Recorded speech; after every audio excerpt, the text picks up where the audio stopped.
Hello, thank you for joining. We are live from California. This is Office Hours, the Volkswagen Q&A, where I talk about anything and everything that people ask me. We've got a couple of fun things today, some games, some safety tips, perhaps more info on shirts and things like that. And at the end of the day, we're going over some music. So thank you for joining on Instagram and on Facebook today. I wanted to get started with our tech tip of the day, because I got to get the boring stuff out of the way first. You know how it is. I wanted to make sure everyone with a fuel-injected Volkswagen, bus, bug, Type 3, whatever, has what's called a Noid light. A Noid light is a little light bulb that plugs into your car's wiring system and tells you if your fuel injectors are getting power or not. These wires are, these little light bulbs, are super handy because you can literally plug in a $5 thing and it tells you if the injector wires, power supply, and fuel injection computer are all working together. So I love these guys. I get them on Amazon. They're a couple bucks. I really don't like driving a fuel-injected bus or bug without one. So that is my little tech tip intro for anyone with a fuel-injected Volkswagen out there. Get a Noid light, and you'll have an easier time working with your car if it's not starting. So that is my tech tip for the day. I mentioned last week that I wanted to have a little bit of a race with anyone out there that also had some free time on their hands. I have here a VW bus constant velocity joint. That is a axle joint that connects the transmission halves to the wheel axles. So this allows rotational motion and pivot of axle motion as well. So these joints are a little notorious for being hard to assemble. If you assemble it properly, it'll have some wiggle room and you can see how the axle can pivot. But if you assemble it incorrectly, it'll lock up and you won't be able to get it apart and you won't be able to drive down the road. So something I saw at a car show a while ago was a race to see who could assemble a CV joint fastest. Now, I am going to disassemble this joint. It comes into 9 main pieces, and they all roll off the workbench if you're not careful about what you're doing with your hands. So once I get these guys apart, we'll do a stopwatch to see how quickly I can put it back together. Now, one of the maintenance items on your car is every 30,000 miles, you want to take your CV joints apart and clean them and grease them. When you're cleaning them, you want to look for a few things that would tell that your joints are wearing and you might need to replace some parts. This is what a healthy ball looks like with a lot of miles. See how it's just starting to get some pits and tick marks on the ball itself? That's what you don't want to. So that's what you don't want to see on a really healthy CV joint. If all 6 balls looked like this, I would start to look at the inside of the wear surface of the hub, and as long as it's shiny and not pitted or cratered, I would be okay with that. This joint passes my inspection. So for everyone watching at home, the problem I have with this joint is one particular ball has completely corroded and lost its hardened finished surface. I would not be okay using that ball on a CV joint. So because all the parts come as a match set, this CV joint is now a nice paperweight or competition obstacle if you are interested in challenging me to see if you can assemble a CV joint faster. Now, I've got my timer here. I'm going to start a stopwatch, and as soon as it hits the 5-second mark, I am going to begin. I will keep my time going, and I encourage everyone at home to try this and keep a stopwatch as well. If you can beat me, send me a video, and I will give you a shout out next week. So I have not been practicing this. I did it a couple times this morning to make sure I wasn't going to get it wrong on camera. But I want to start the timer here and see how we go. Ready? I'm just going to start it. We're going to go from 0. On your marks, at home, if you're doing this, make sure you're honest with your stopwatch. Get set, go. Hub into the cage, balls into the cage. These should snap and pop in. And if they don't, your parts aren't matched. You should see about getting some parts replaced. Now we're going to get the entire assembly into the hub. This is the moment of truth. Is it going to work, or is it going to get locked up? Ooh, that was an impending lockup. Let's try again. Nope. Not so much. Not doing too good today. Yeah, now we're locked up. That's what happens if you get them installed wrong. So we're going to try different slots for different balls. Nope, that's not going in either. See, now the thing is, when you're doing this, in reality with, oh, my stopwatch, yeah, we're at 15 seconds or so. The reality is when you're doing this covered in grease, you can't see as well. So the things that I'm seeing here as early signs that I'm not getting it together right are not the kind of things you're going to see once you're installing these parts in the car. Boom, done. Timer says, nope, doesn't say anything. I lost track. So hope you had a timer going. See if you can beat me. I'll post it in the comments once I watch this video afterwards and see. So that is assembling a CV joint. The 3 things you have to make sure you look out for. On the outer edge, there is this cut in the surface called a chamfer. And a chamfer isn't something you do to your underwear if you eat too much spicy food. A chamfer is a cut on the surface that allows the axle to come out at an angle and not hit the metal itself. Chamfers on CV joints always go towards the axle, the central axle that connects CVs together. You can also see that the boot of this CV joint was installed on this side of the joint because that's where the dirt isn't. So that's how I know which way this CV goes back together. We got a chamfer and we have a dirt line. So that's how I inspect my CV joints for wear and tear. That's how I put them back together. And of course, you're going to fill the entire thing with molybdenum disulfide CV joint grease. I use the Valvoline because I like the way it smells. All right, that is our CV joint race.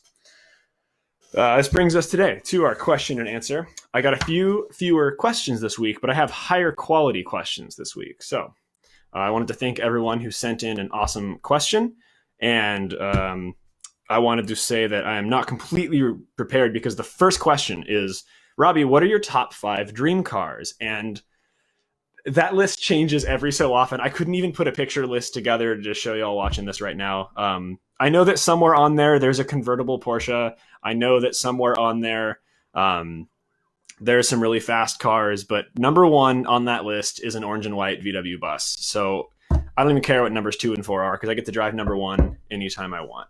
So that's pretty cool. Next question I got was, what are the best books for a newbie, someone new to Volkswagen? What do you recommend? And I have to say, without a doubt, the number 1 book I recommend for a new Volkswagen owner is John Muir's How to Keep Your Volkswagen Alive for the Complete Idiot. And if you spell complete incorrectly, you will find it in Google. This book was written in the late 60s, around the time Buddy was made, to help non-mechanic owners become their own home mechanics and learn to do basic things on their cars. That book is about $20 on Amazon. I've had 4 copies in my life, and I've given them all away because they're so helpful to people who need information in a way that's digestible and well illustrated and comprehensive. There's a few things in the book that are a little outdated, but for the most part, that's where I would start as a new VW owner. I also want to say that if you're getting into more advanced repairs, check out the Bentley service manual for VW. This one's only half thick. The other half was lost in a tragic smelting accident. But the Bentley service manual with color wiring diagrams really is the way to go. It's kind of the stuff you would have read as a factory technician back in the day. Every VW has its own service manual. This is for the Type 3s. It's a little bit smaller than the ones for the bus because it's a little bit smaller car.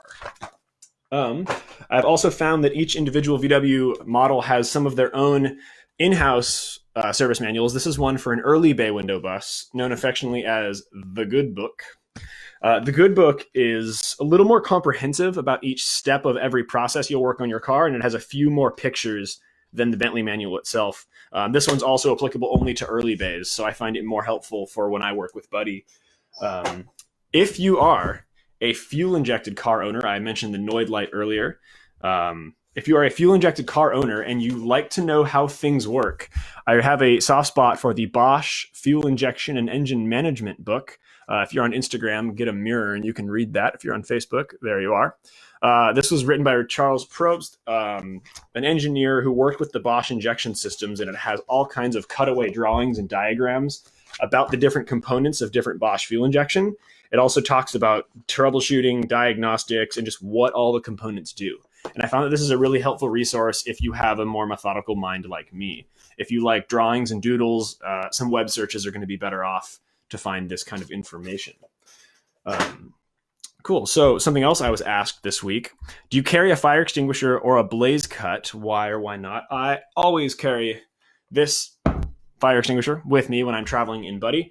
The reason is I might come upon another motorist whose car is on fire, and that's sort of it. I know that my car is not going to catch on fire because I use the correct fuel lines, and I check every so often for spark leaks. Now, even if you had a gasoline leak inside your engine compartment, the gas would still need a spark to light your car on fire. And I like to check for sparks by getting in a totally pitch black, dark work environment and revving the engine up and back and looking at my engine, seeing if there are any errant sparks anywhere. Breaks in the spark plug wires can often cause a spark that wants to jump the spark plug gap to jump to a metal part of your car anyway. So a good visual inspection of your spark plug wires and a fire extinguisher go a really long way. I don't have a blaze cut fire extinguisher on my VW because I have done my homework to make sure my car is in good shape. I drive at places where the heat of the engine compartment gets into dangerous territory to have a blaze cut. So if you're just driving around town and doing short trips and not crossing Death Valley in the summer, I definitely like a blaze cut on those cars. A couple of comments, questions. The CV joint I used was a 1969 CV joint. Yes, it was, Ben. It came from your bus. That is why we're ordering new CV joints this week. Just one CV joint, just that one. Yes, Chris Wren says the yellow manual is good for late bays. This is pretty much the go-to for early bays that I have. There is a yellow version called the Workshop Manual. You can find it on eBay, and you can find version 2 of that Workshop Manual. They're really comprehensive stuff. They have a couple more things than the Bentley manuals have. So all good things. Thank you for reminding me which color that one, Chris. I get my colors swapped sometimes. So yeah, definitely checking out your spark leaks is going to help prevent engine fires, as well as making sure your fuel lines are not cracking and they're up to date and they're made of the right materials. My speedometer bounces at high speeds. My recommendation for an occasional speedometer bounce is to replace the cable. As the cable gets a little old and crusty and the lubrication wears off, it can slow down through part of its rotation and then speed up through part of its rotation. And that constant slowdown and speed up can give us bounces or inaccurate speedometers. So if you have not replaced the cable yet and your needle is bouncing, that is the best place to start. Short of making sure that the cable isn't kinked or bent in any really tight radiuses, I like to keep very gradual curves in my speedometer cables. What was the hardest or longest air school day? I like this question because I have a few answers. If you meant just working on Volkswagens, it would probably be when me and my best friend Brian had to replace his engine in one evening so he could get to work the next day in his Bug. Luckily, he had a spare engine that we were able to do, but we stayed up almost all night doing that. That was quite fun. Buddy's first engine build also had a point where I stayed awake for almost 48 hours with no sleep and got a few headaches because I forgot to eat and drink water because I was so into building the engine. So engine building techniques: get some sleep, stay hydrated, feed yourself. My longest client workday would probably be in Springfield, Missouri, where Dusty and I stayed up. We did about 3 days worth of work in 2 work days, and we got his bus running by the end of it. He was driving with his fuel injection conversion. But we had a lot of work to do in 2 days, and we used every minute of time that we had a lot of fun, and we're pretty successful too. Thanks everyone for joining on Instagram and on Facebook. Questions I take in the comments. Otherwise, I'm going to keep going. Discuss fuel injection on bays and Vanniggans. L-Jetronic is going to be your big search term there because Bosch made L-Jet fuel injection for mini cars throughout the 70s and 80s. The buses were just some of the first ones, along with the Porsche 914 a couple years. There's some Fiats and Alfa Romeos in there as well that have L-Jet. So the components are not just VW bus specific. If you're looking for entry-level stuff, check out ratwell.com, his website on hoses and connections. That's the first thing you need to know about your fuel injection system is the hoses and connections are picky. They need to be clean, secure, and all accounted for. Any hose unplugged, any wire unplugged can completely wreak havoc on the system. So first things first, when you're troubleshooting fuel injection, check your wires, check your hoses, everything else from there. Someone else, I have a 69 bus generator and I'm looking at a new voltage regulator. As far as I know, there are no new voltage regulators for a 38 amp generator out there. 69 bus would have originally had a 38 amp generator. If you have that, you can use new or old 30 amp regulators, but you'll be limiting the output of the generator. And it's not bad for any parts involved. You're just not using them to their full potential. The opposite is not true. If you use a 38 amp regulator on a 30 amp generator, you can ruin the electronics inside by overworking them. So as long as your regulator is at or lower output than the generator, you're going to be fine either way. I have a 70 bus and the shifter pops after I select reverse and take my hand off the shifter. Is everything okay, or is that leading to a larger problem? A common thing in buses after you shift into reverse, down, left, and back gently is you let off the clutch, you're in gear, you take your hand off the shifter, and it pops and it wiggles a little bit. Basically what that is the spring in the base of the shifter fighting the fact that the shifter is currently pressed under the stop plate, and it pops it out from under the stop plate, and it takes up slack in the shifting mechanism, so it doesn't actually disengage reverse. That's typical of a car that needs a little bit of work tightening up the shifter system, and typical of cars that were built after 76 that have a couple extra springs in the shifter system. So I wouldn't worry about it too much, but do know that if you have trouble finding other gears, it goes along with the fact that you may have a shifter problem. So last one was, are you going to do a video valve adjustment walkthrough? And the answer is yes.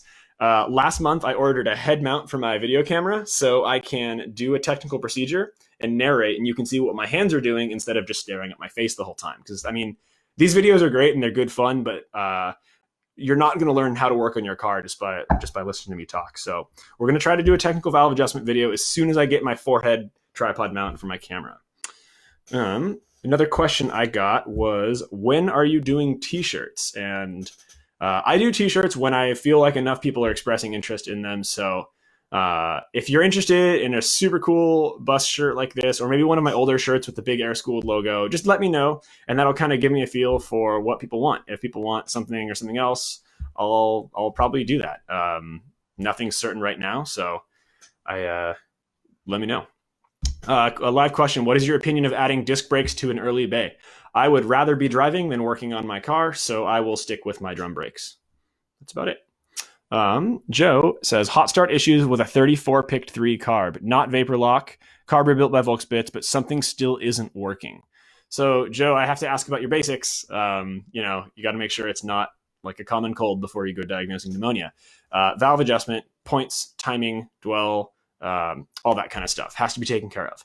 From there, you want to check your fuel pressure. If your carburetor is over-fueled, fuel will be working its way past the needle valve and flooding. If your carburetor is under-fueled, there won't be enough pressure in the line to fully shut the needle valve, and you will need to reduce or increase your fuel pressure to compensate. Something I've noticed is that new needle valves, wherever you get them from, just aren't up to the demands of modern fuels. It is my preference to get a new old stock needle valve from eBay or an old VW shop or anywhere that has an old stock Solex needle valve and use that. If your needle valve just says 1.2 or 1,2 on it, it is the kind of needle valve that I have not been able to get to work right. So this isn't really talking badly about any one particular rebuilder or any one particular carburetor, but do know that new needle valves that you can get right now are not as good as they used to be. There are also several different washers that go under the needle valves, and you need to make sure that your washer or washers fit the needle valve perfectly snugly and there's no side-to-side movement. That can also let gas escape past. Also check your fuel float level. After you've let the engine idle, shut the engine off, carefully remove the top of the carburetor and measure your float level. Every carburetor is different, so I'm not going to list your numbers here, but do check your carburetor fuel bowl level if you are having those starting problems. Again, all your other engine architecture basics have to be like perfect to get nice hot starts. I hope you're not talking about hard cranking issues because everyone mentions carburetors. So check your fuel pressures, check your float level, check your needle cutoff valve. That's all I have on the questions for today. So I wanted to talk about some music you may have heard. Now, last week I did some music. I played a 1968 album, and the nice people from Sony shut me down and said, you can't play our music on your show. So I thought, well, that's all right. I have written some of my own music, and I have. If you've seen an Air Schooled Tech video online, or if you watch these videos on YouTube after they go live on Facebook and Instagram, you have probably heard the Air Schooled lick.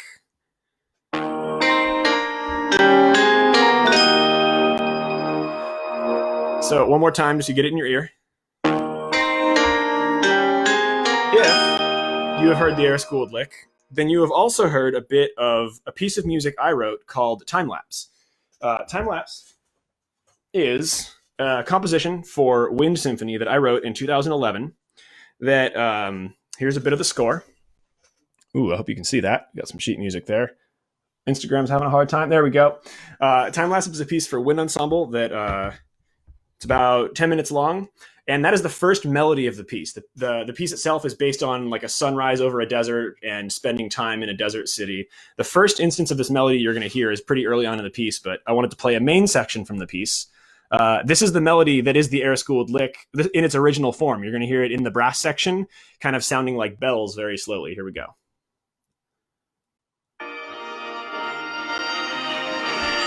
Here we go.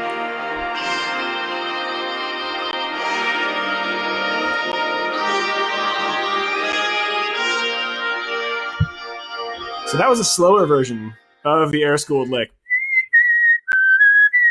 And all I did was play it on piano, added a bass part, added some sprinkly little chime effects, and you can hear the similarity. Here we go.